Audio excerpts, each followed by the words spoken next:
All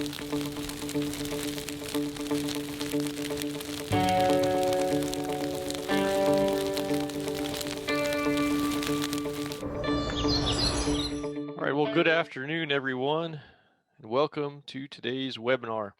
My name is David Godwin, and I am the director of the Southern Fire Exchange program with the University of Florida. From our Southern Fire Exchange team today, I'm joined by Laurel Kays from North Carolina State University and Marynell Armstrong from the University of Florida and Tall Timbers Research Station.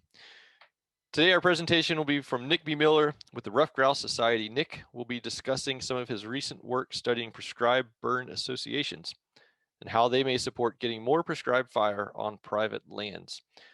So now it's my pleasure to introduce our speaker today. Nick Biemiller is the Southern Appalachian Forest Conservation Director for the Ruffed Grouse Society and American Woodcock Society. Nick holds a Master of Forestry from the Yale School of Forestry and Environmental Studies and a Bachelor of Science in Sustainable Forestry from Warren Wilson College. Prior to working with RGS AWS, Nick worked as the Southeast Region Director with the Forest Stewards Guild, managing their regional program across 14 southern states.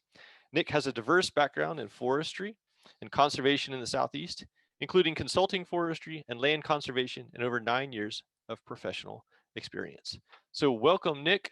Thanks so much for joining us today. And I know we are all looking forward to your presentation and the discussion that will follow. So 1 second, everybody, as we trade out the screen share. Okay, great. Well, I hope everyone can see my screen and hear me okay. Yep. Audio sounds good and your screen share is working, so go right ahead. Thanks. Cool. Thanks, David. Appreciate the introduction. Thanks so much, everyone, for completing the survey at the beginning and for filling in the text about where you're coming from. It's really exciting to see such a diverse group of attendees participating today from really all across the country. So I hope that you find the presentation interesting and helpful in your efforts. As David mentioned, my name is Nick Biemiller. I work as the Southern Appalachian Forest Conservation Director with the Ruffed Grouse Society and American Woodcock Society. I am going to be speaking to you today, not as much about my role and my work with the Ruffed Grouse Society. I'm going to be talking a little bit about RGS's programming in the Southern Appalachians and some context about fire management as it relates to that. But mostly, I'm going to be speaking with you today about some research that I performed when I was pursuing a Master of Forestry degree up at the Yale School of Forestry back in 2016. So I'll be mostly sharing some information with you about that. And that was a social science research project that I performed with some collaborators from NC State Extension, Oklahoma State University, and also University of Florida, really looking at prescribed burn associations as structural units and understanding what their different characteristics are to help improve their strategic planning and replication to different regions across the country. Okay, so as a brief kind of outline for today's talk, I'll start off with an introduction, talking a little bit about RGS and our programming, talking about prescribed fire in general, and introducing PBAs as management entities. I'll talk about the methods involved in this social science research project in terms of the sampling design and also our analysis framework. I will share some of the results from that research with you. And then I will have a discussion at the end, hopefully kind of helping ground some of these social science ideas into real world applications and kind of thinking about the broader context, hopefully in ways that are relevant to folks that are interested in potentially coordinating or leading a PBA in your region. So it's exciting to see so many folks complete the poll identifying that you're interested in coordinating a PBA, because I really do believe that this model is one of the keys for helping crack the nut when it comes to private land's prescribed fire capacity. Lastly, we'll have some time at the end for some questions and answers. For those who are less familiar with Ruffed Grouse Society, American Woodcock Society as an organization, we are a national conservation nonprofit Our mission is to unite conservationists to improve wildlife habitat and forest health, and to promote forest stewardship of our forests, our wildlife, and our future. American woodcock and ruffed grouse are two of our primary focal species. They are kind of our flagship species that we use to garner support and engage members and engage the public in conservation. But we are really interested in forest ecosystem health and abundant wildlife much more broadly. So through our programming, we are not necessarily in the business of single species conservation. We're really more in the business of landscape scale restoration to benefit healthy forests and abundant wildlife in general. Shortly before I came on with RGS, so I've been in this role with RGS for about a year now. Shortly before I came on in this position, we as an organization underwent a national restructuring, where we have since rolled out what we call our model of working forests across the country. This new model and this new approach is really a way for our organization to better align itself at the intersection of sustainable forestry and wildlife habitat improvement. So really living and breathing wildlife forestry in all of our programming across the country. My region, which I manage as our Southern Appalachian Forest Conservation Director, is essentially the Appalachian region of 6 states of North Carolina, South Carolina, Georgia, Tennessee, Kentucky, and Virginia. Just a little bit of information about ruffed grouse in the Southern Appalachians.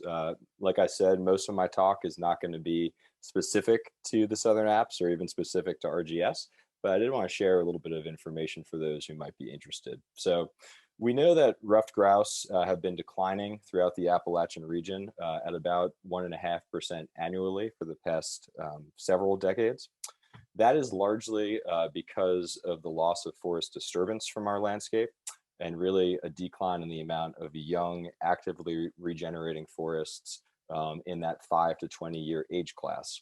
And not just young forests in early successional habitat, but the interspersion and juxtaposition of those young forest conditions with other diverse forest stand structural conditions as well.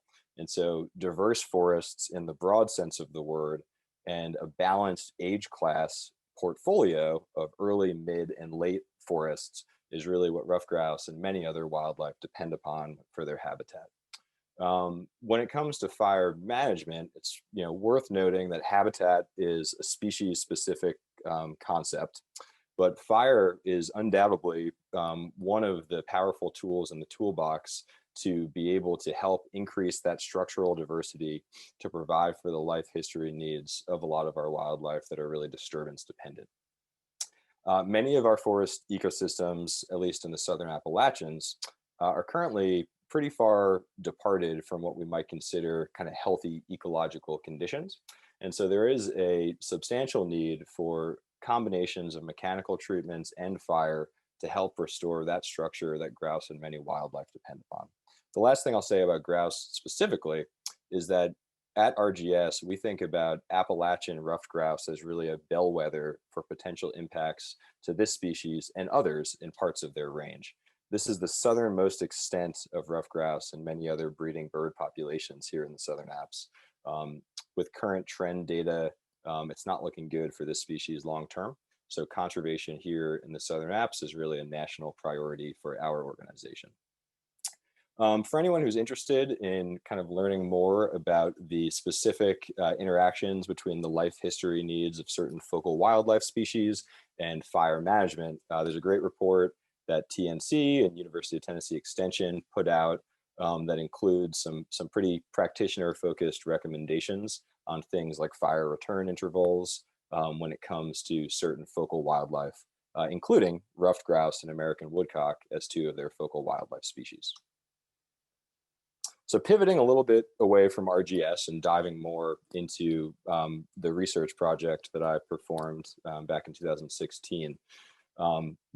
Broadly, we know that human and lightning ignited fires played a significant role in shaping both the structure and composition of ecosystems across North America. Promoting many fire dependent or fire adapted species and also more open and diverse forest structural conditions.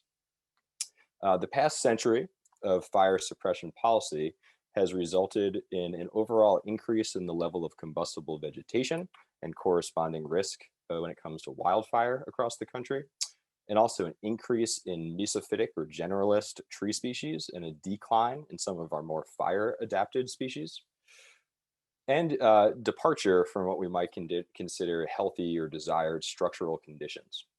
So there's a great need across the country to reintroduce fire through prescribed burning, but many barriers exist to its implementation. Some of the major barriers that have been reported nationally when it comes to prescribed fire implementation include things like perceived risk and liability, narrow burn windows or limited number of annual burn days in which personnel and resources correspond to acceptable weather parameters, lack of resources, broadly speaking about capacity, be it personnel, materials and supplies, equipment, environmental laws such as smoke and air quality laws, state regulation and liability law, and overall negative public opinion. Family forest landowners, or non-corporate private landowners, own about 39% of all of the forest land in the lower 48 states. All the trend data suggests that we can expect to see a continued increase in the amount of parcellation and fragmentation of these family forest ownerships, which really exacerbates some of the previously mentioned barriers when it comes to the implementation of prescribed fire on the landscape. Some family forest owner specific barriers include things like a lack of technical and financial assistance, a lack of knowledge or training, which includes certification, such as being a certified burner in a state, a lack of skills and experience, and a lack of legal protection. We know based on the National Woodland Owner Survey, which is a nationwide survey of family forest owners, that a relatively small portion of family forest owners have experience with prescribed fire. Only 6% of ownerships have implemented a burn in the past 5 years, and only 6% plan to in the next 5 years. We also know, based on that same survey, that family forest owners own their forest land primarily for the non-market or amenity values associated with it. Things like beauty or scenery, nature protection, water protection, and wildlife habitat being ranked as the top 4.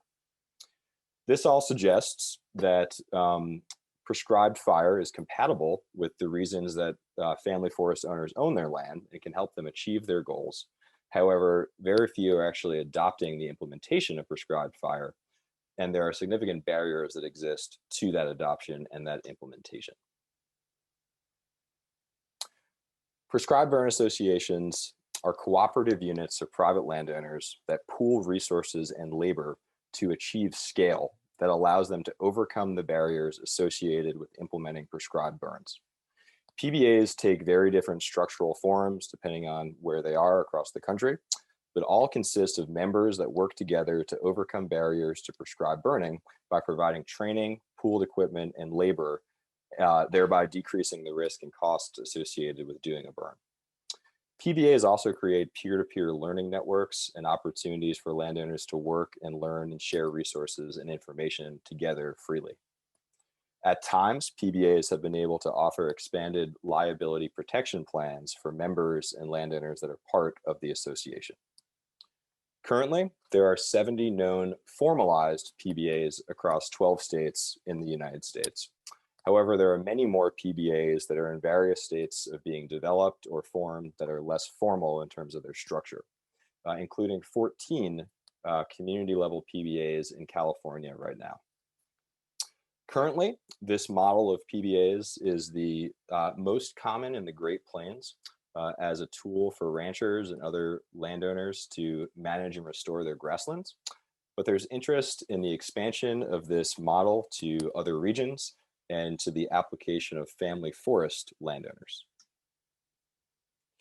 So the objectives of my research of this study were to identify major structural themes associated with the strengths, the weaknesses, the opportunities, and the threats to PBAs in the United States, and to assess those themes using a SWOT analysis framework to aid in PBA strategic planning and specifically the application of family forest landowners across the country. Snowball sampling was utilized to identify participants for this study, in which we first reached out to an initial group of experts on the topic of PBAs from various places across the country. We then asked for referrals to key individuals who had not yet been identified. We did this until we felt like we had a good representation of expertise from across the country and 17 total participants who agreed to be part of our research. It's worth noting that most of the participants in this study were concentrated in the Great Plains.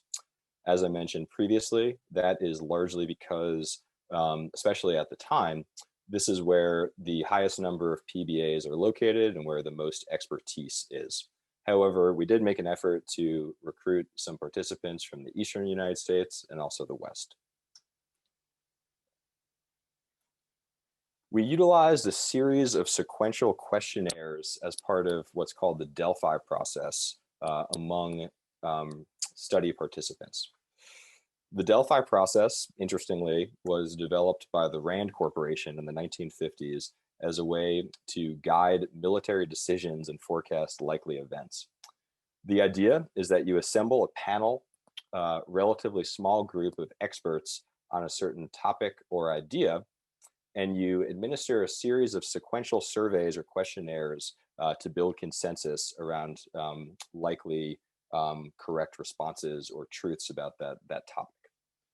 By maintaining the surveys as being unanimous, you replace direct confrontation and debate in the process of consensus building. And the underlying theory is that repeated measurements will converge towards the correct response over time in what could be considered the mid-range of all possible responses.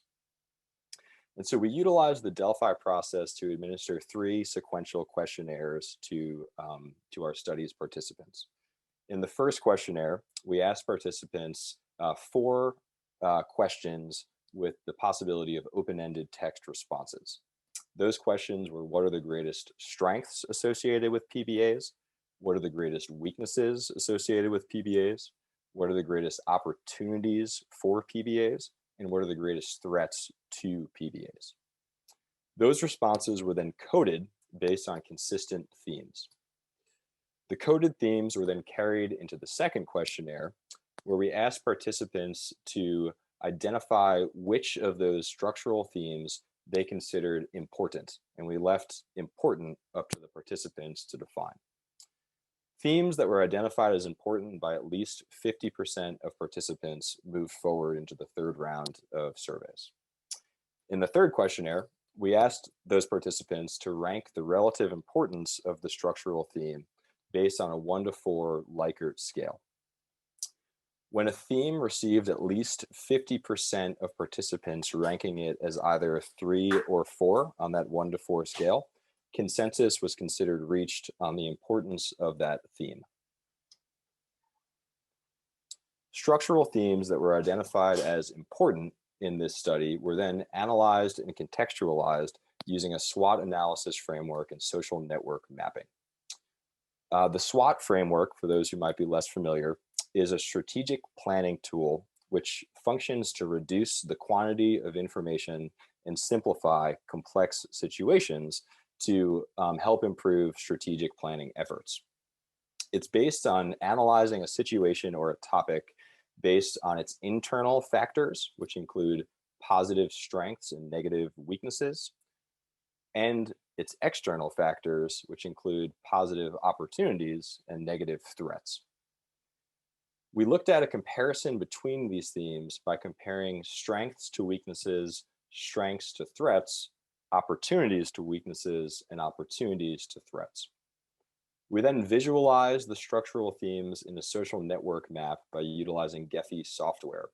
And we weighted the different themes which were identified and included in the social network map based on the percentage of participants who agreed on the relative importance of that theme as it relates to PBAs. So just a graphic to help visualize what the SWOT analysis is. Strengths are internal and helpful towards PBAs. Weaknesses are internal and harmful towards PBAs. Opportunities are external and helpful towards PBAs, and threats are external and harmful towards the PBA model.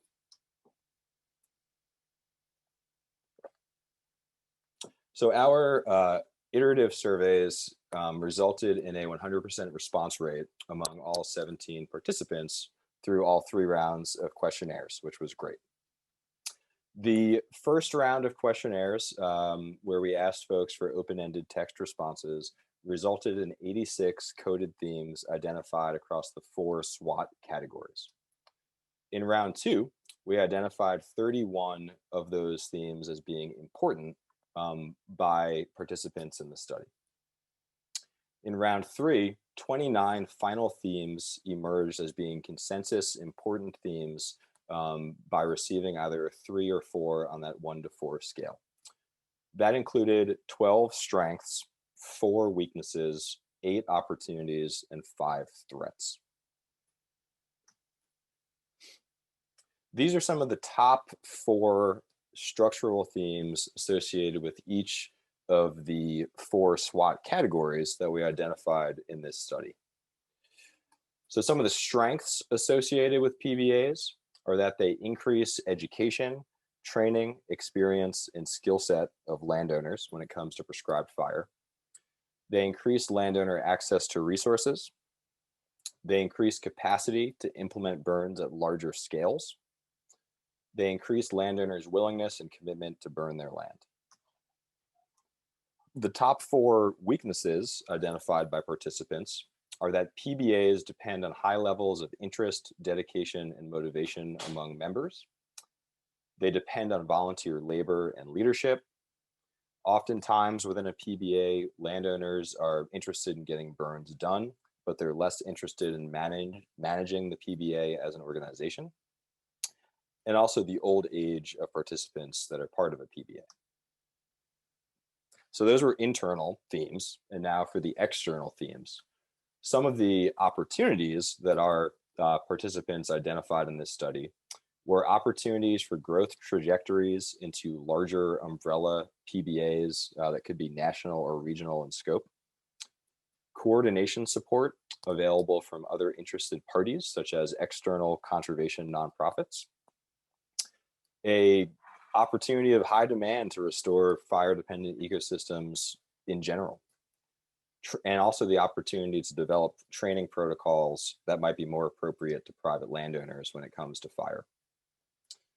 Some of the threats, some of the negative external themes associated with PBAs are that they have a lack of long-term leadership or coordination within the community at times, narrow burn windows or a lack of annual burn days, perceived liability and risk issues, and also increasing land fragmentation and parcelation.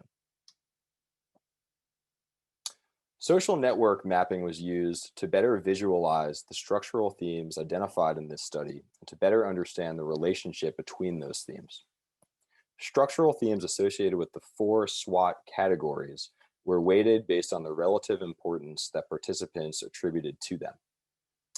You'll see that the structural themes in this social network map are color-coded based on the 4 SWOT categories up here on the right. And each of these nodes in the social network map represents a different structural theme from the study. The relationships between these themes was identified based on an analysis of the internal to external factors and identifying which themes relate to each other. The map is useful because it helps one understand the interaction and importance of themes. For example, narrow burn windows was identified as a threat to PBAs. However, relative to other themes, it received a lower magnitude of importance compared to other themes that were identified. Also, there are many strengths which are related or connected to the threat of narrow burn windows, which received a larger magnitude of agreement around the importance of it as being a strength. So therefore, while narrow burn windows might be a threat, the fact that there are so many other internal strengths that PBAs possess which are related to narrow burn windows, means that PBAs should be able to mitigate or overcome the threat of narrow burn windows. In the next few slides, I'm going to walk through a bit more in depth some of the relationships between internal and external factors as it relates to these structural themes from the research. Let's start by taking a look at the interaction between strengths and opportunities by asking the question, how can PBAs bolster their strengths to take advantage of opportunities? The fact that PBAs are effective at achieving positive social and environmental impact in the places that they function means that they're really well positioned to take advantage of financial opportunities that exist externally, be it grants or other agreements. If PBAs can articulate those outcomes and impacts, they should be able to make compelling cases to funders. PBAs are effective at burning at larger scales. Therefore, if PBAs can continue to grow, continue to increase their burn acres and burn at larger scales, they're well positioned to meet the ecological demand to restore fire-dependent ecosystems at large, which is really an overarching need across most of the country. Now let's take a look at a relationship between strengths and threats by asking the question, how can PBAs embrace their strengths to overcome threats? Again, strengths being things that PBAs are good at, and threats being things that threaten the PBA model from outside. The fact that PBAs take a neighbors helping neighbors approach was identified as a major strength to PBAs by participants in this study. This approach seems to resonate with rural landowners and build off the tradition of lending a hand and working together as it comes to applying prescribed fire. In some communities, a lack of community leadership or engagement can threaten the sustainability or success of PBAs. If PBAs can fully embrace and bolster their neighbors helping neighbors approach, they might be effective at overcoming a lack of community leadership and getting more folks on board and engaged in the PBA itself.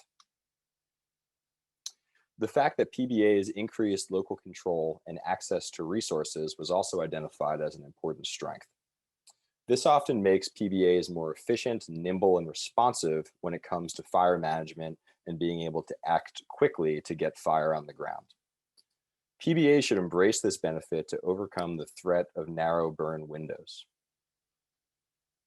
Last, on the topic of strengths, the ability for PBAs to increase aggregation of landowners and burn at larger scales means that PBAs are well positioned to overcome fire management challenges presented by land fragmentation and parcellation. As previously mentioned, fragmentation and parcellation can exacerbate some of the barriers to prescribed burn implementation. So PBAs might be very well positioned to overcome this challenge because they can combine adjacent landowners under one umbrella, and they can provide opportunities for burning across boundary lines and aggregating multiple ownerships under one unified approach, thereby negating the challenges presented by fragmentation and parcellation.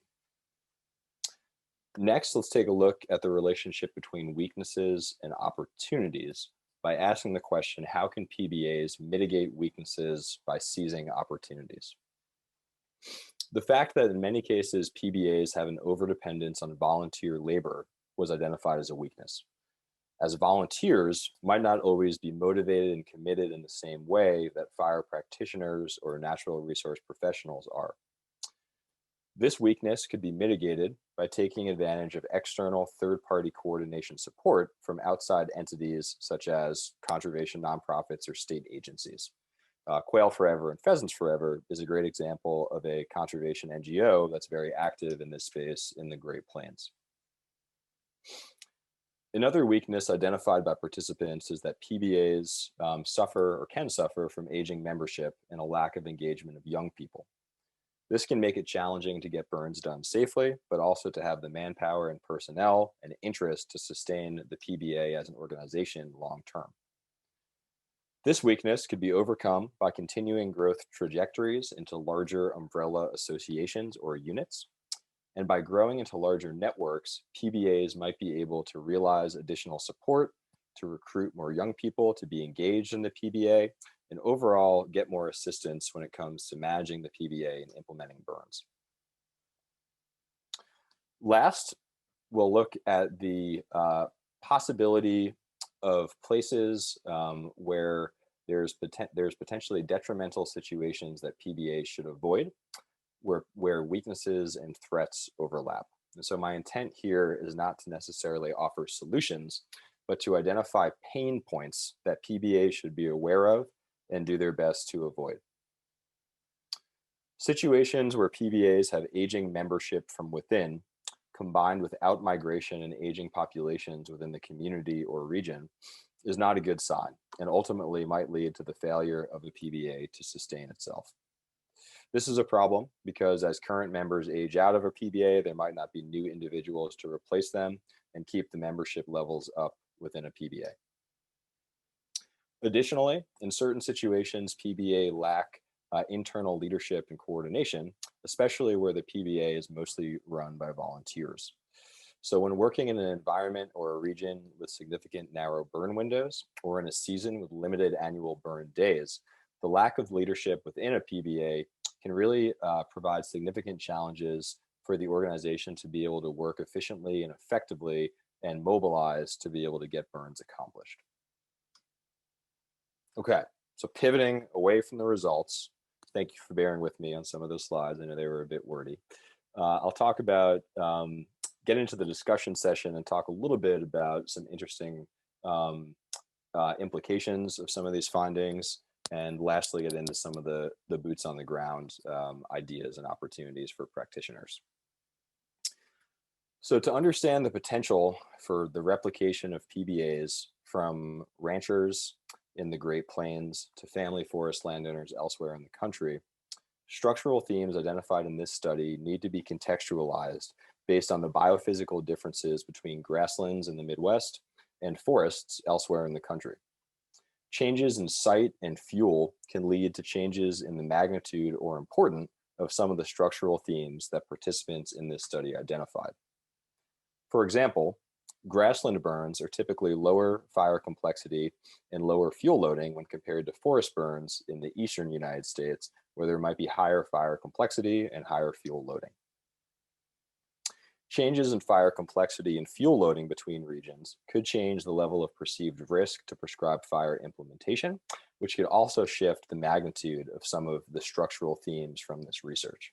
For example, when there's an increase in perceived risk associated with implementing a burn, there might be decreased safety from wildfire and increased liability to fire implementation within the PBA model itself. Also, the biophysical differences between grasslands in the Great Plains and forests elsewhere in the country is different based on prescribed fire goals. In the Great Plains, where fire is more commonly used for grassland restoration, common prescribed fire goals include controlling woody vegetation and improving forage for cattle and other livestock. In the eastern United States, prescribed fire is more often used to achieve forest restoration or silvicultural goals associated with forest health, wildlife habitat, tree regeneration, or rare fire-adapted plants. Changes in the biophysical conditions and goals with fire might also shift the value and the magnitude of importance of some of the structural themes which we identified in this study. In addition to biophysical characteristics, structural themes in this study should be contextualized based on socioeconomic differences between ranchers in the Great Plains and family forest landowners elsewhere in the country. Differences in landowner behavior and management goals can influence their adoption of prescribed fire and also their willingness to participate in a PBA. For example, ranchers have a financial motivation and financial connection to their land and a financial motivation to be part of a PBA as a more cost-effective means to get fire on the ground and improve their livestock forage. Whereas family forest owners primarily own their forest land for non-monetary values, things like beauty or scenery, and might be less convinced by financial benefits to PBA participation. Also, funding opportunities likely vary between these regions in the United States. In places where PBAs are more common and successful and better understood, more funding might be available to support them. Whereas where they are new more unknown or perceived as risky.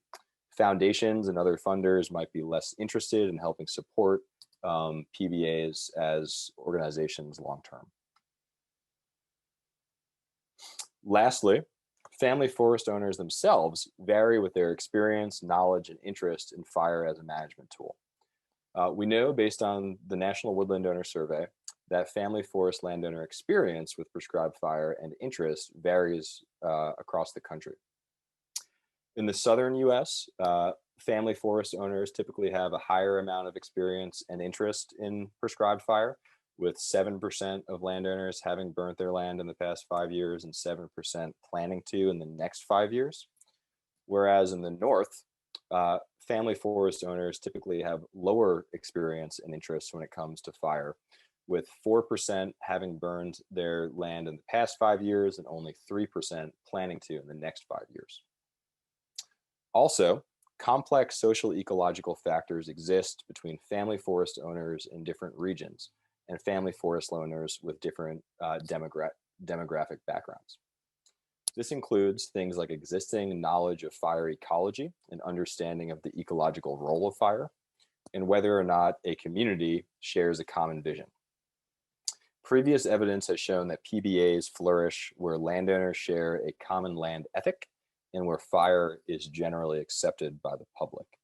And so a place like this, where you have a lot of community that is resistant to fire, or maybe don't have that fire knowledge in place, the situation might be less ripe for forming a PBA. So some conclusions from the study. This study identified 29 important structural themes for PBAs relating to their strengths, weaknesses, opportunities, and threats. Our analysis on the interaction between those themes identified opportunities for existing or new PBAs to maximize positive factors and minimize negative factors to be effective management units. Biophysical, socioeconomic, and demographic and social ecological differences exist between regions in the United States, and PBAs should adapt to the local context.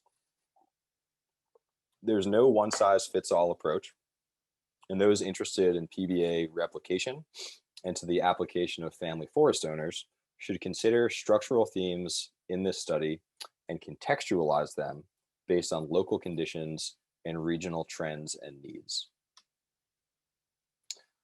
So now pivoting a little bit away from my research and just kind of sharing some more ideas and thoughts with you.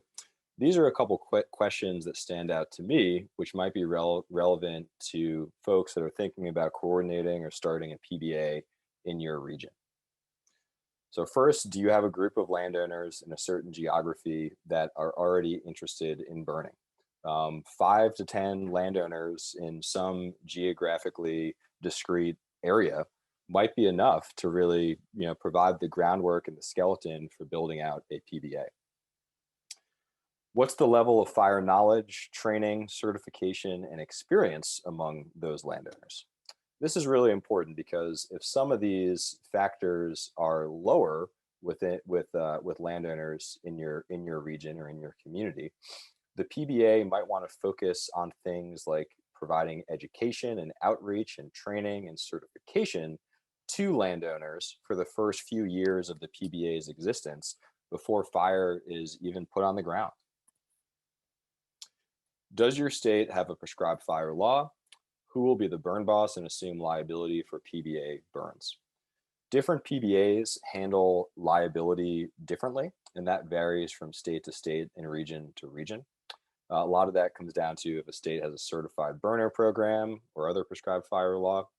Some PBAs have folks like fire mentors or fire contractors that are part of the PBA and function to be the burn boss and assume liability for the landowner when it comes to the burn day. Whereas other PBAs provide capacity, but the landowner themselves assume liability and function as that burn boss. So it varies. How can prescribed burning help achieve family forest landowner resource goals? Thinking about some of the diverse goals that family forest owners have as it relates to wildlife habitat, native species diversity, scenery, and more. This is important because this can help shape the messaging and the approach that the PBA takes and the way that it can help family forest owners reach their goals for their property. What are the capacity needs in terms of materials, supplies, equipment, personnel, costs for events?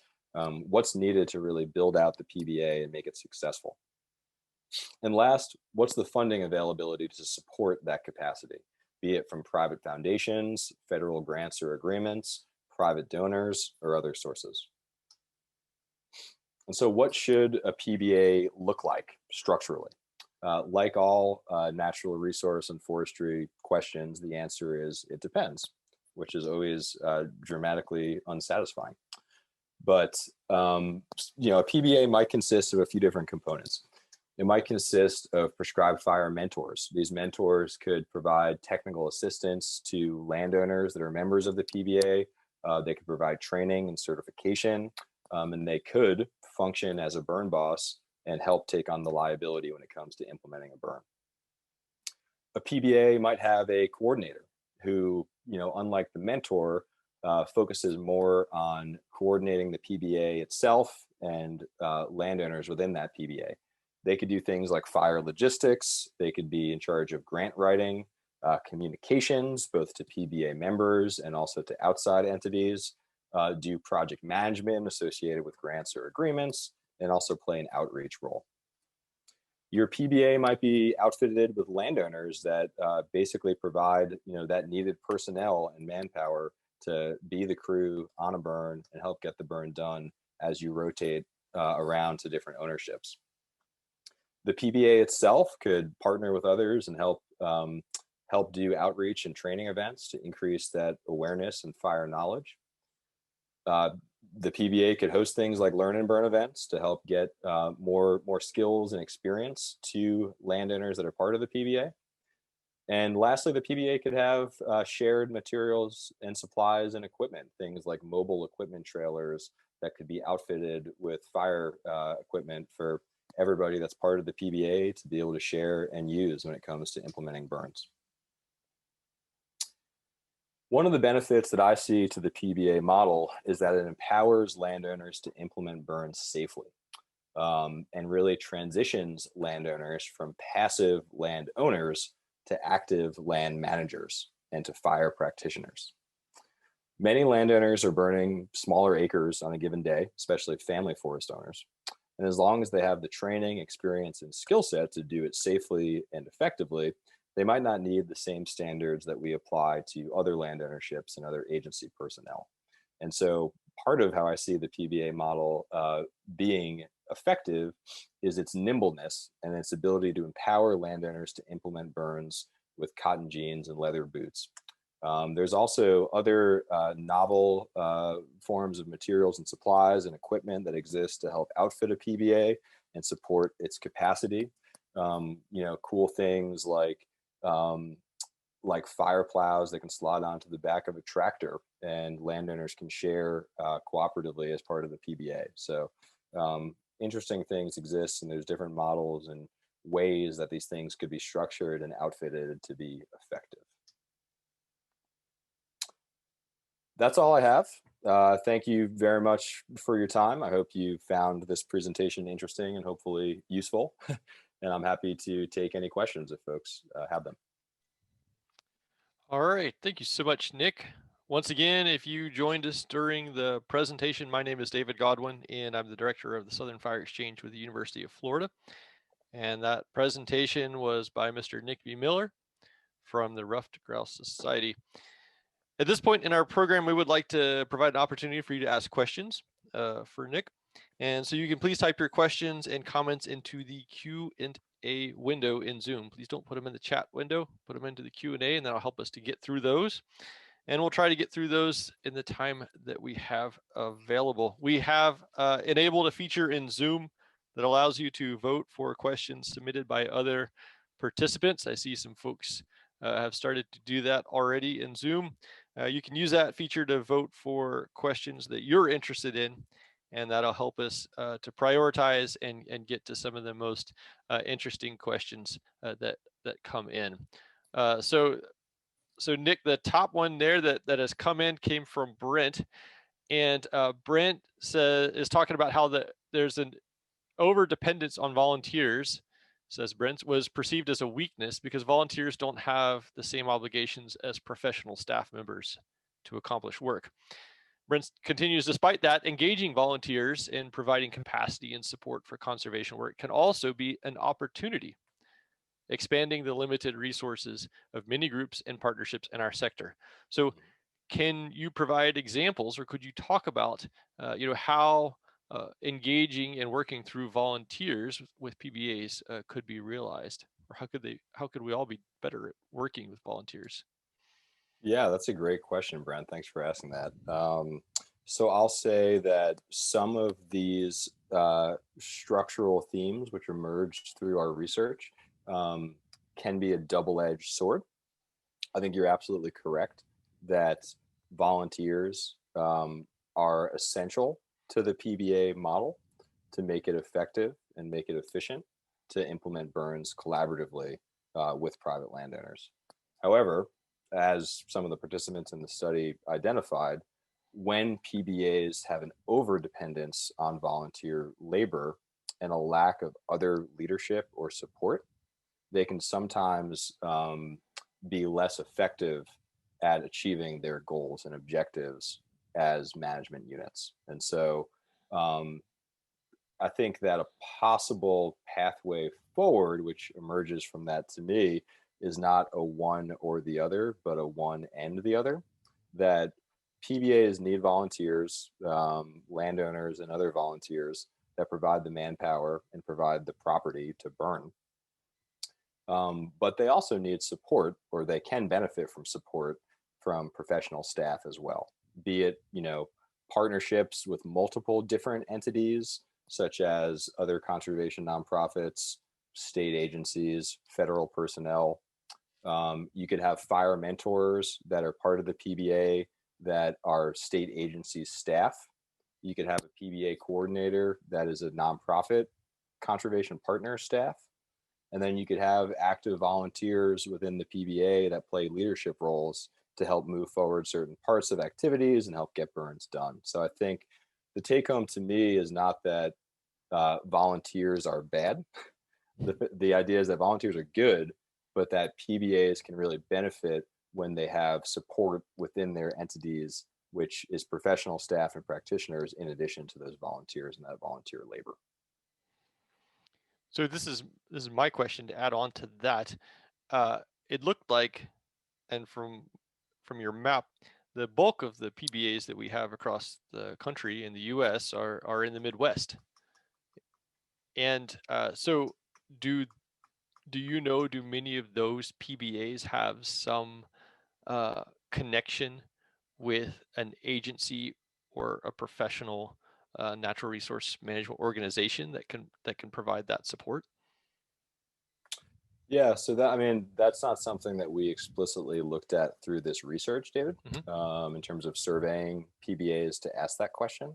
But I just know professionally from having interacted with some and been interested in the topic that yes, many PBAs exist with external support and collaborators involved. I think I mentioned in one slide that Quail Forever, Pheasants Forever has played a helpful role with PBAs in the Great Plains.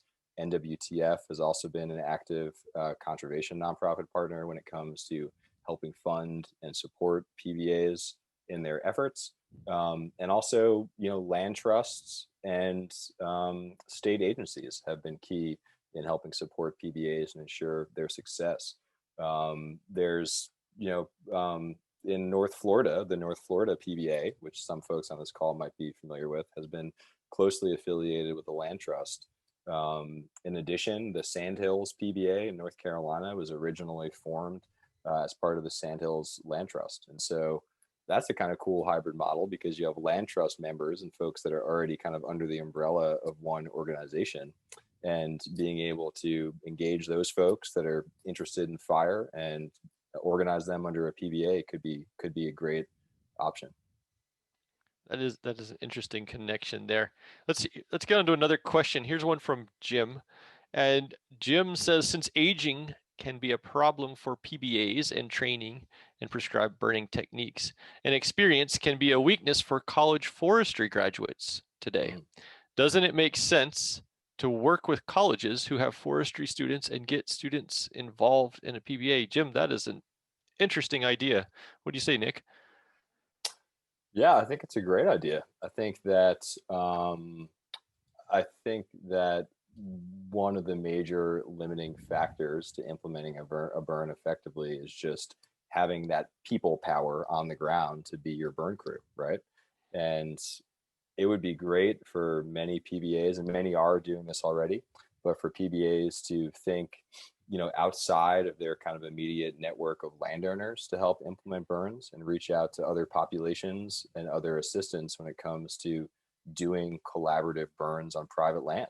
And I think students, for all the reasons that Jim mentioned, are great, would be a great resource to help tie in, to help get some of these burns accomplished. So I think always kind of challenges when it comes to MOUs and MOAs and agreements with doing collaborative burns, but I think it's definitely a viable pathway forward. And I will say that, a lot of universities are actively involved in helping support and be involved with PBAs, including Oklahoma State University as a big one, and here at NC State Extension as well. So here's an interesting question that came in from Brian. A lot of thumbs up in the Q&A.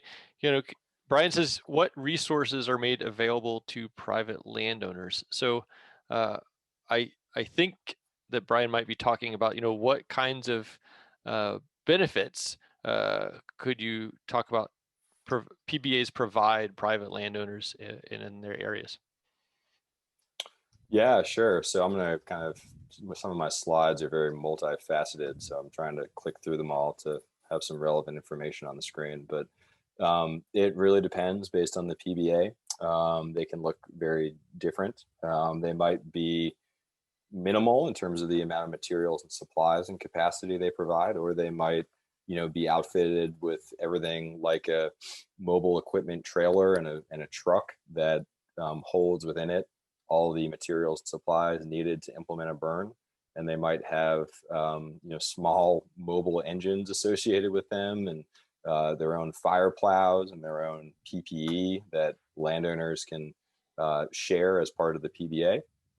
And then in terms of less kind of hard capacity things, more kind of maybe soft capacity things, they can offer training and certification and education opportunities for PBA members.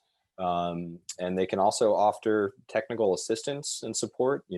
Some of these mentors or other folks connected to a PBA that might be fire practitioners could do things like write burn plans for the landowners as part of the PBA.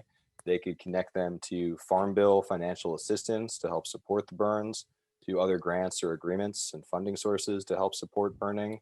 And then they can coordinate and do logistics and things between landowners. So it could look very different.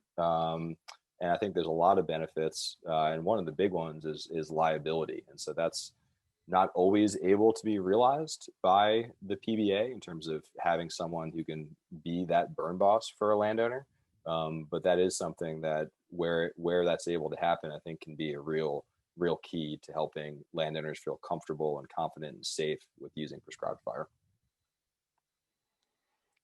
All right, we had another question that came in from Chris, and it sounds like Chris has been working with some landowners in northern Louisiana about developing a PBA in that area. He says they have 5 to 10 interested landowners, and Chris says, what would you consider to be the most effective ways of recruiting additional members to the PBA? Do you have thoughts on that? He suggests mailers, PSAs on the TV or radio. What do you think?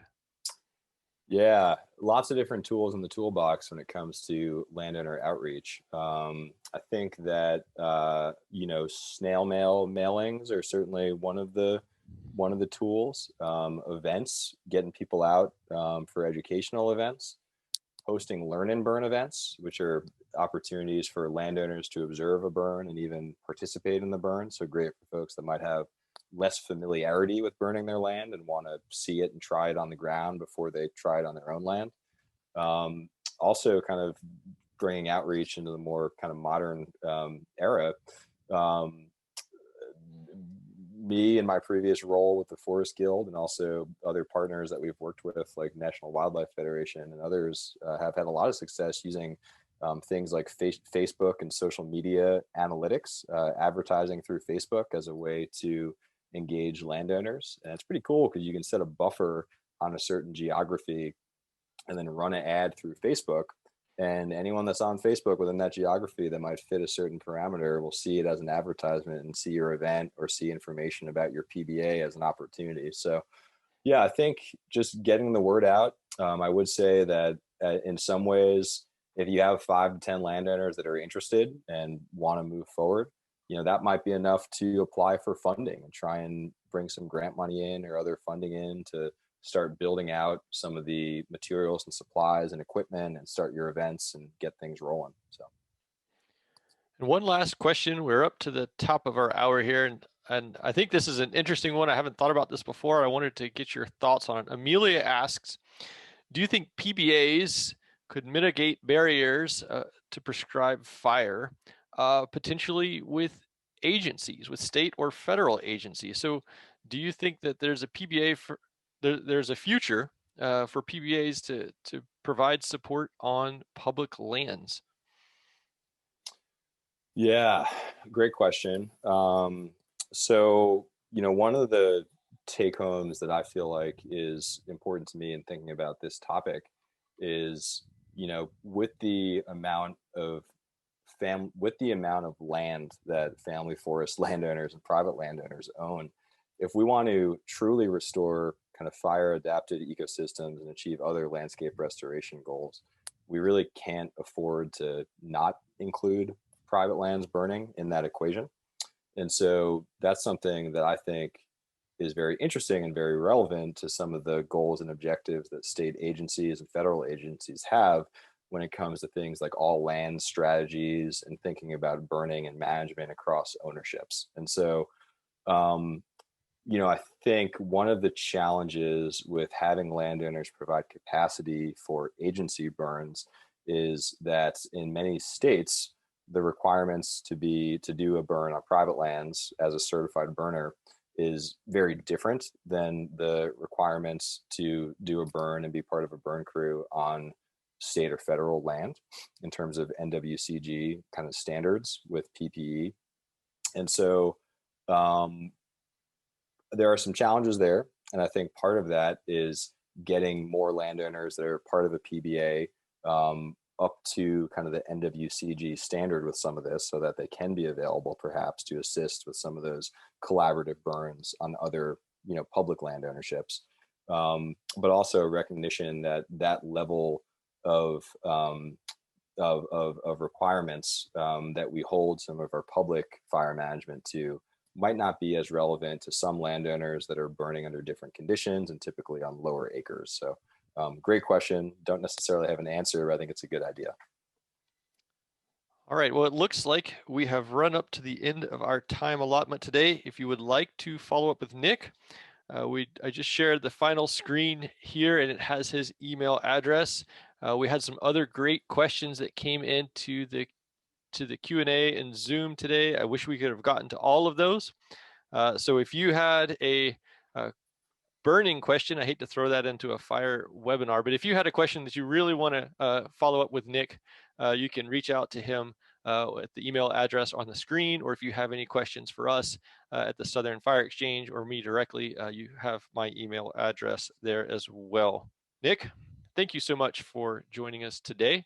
I really enjoyed your presentation and we had some really robust conversation afterwards with audience questions. Thank you for sharing your time with us all. And thank you everyone for joining us for the webinar. We hope this webinar will be useful in your fire management programs. Have a great afternoon.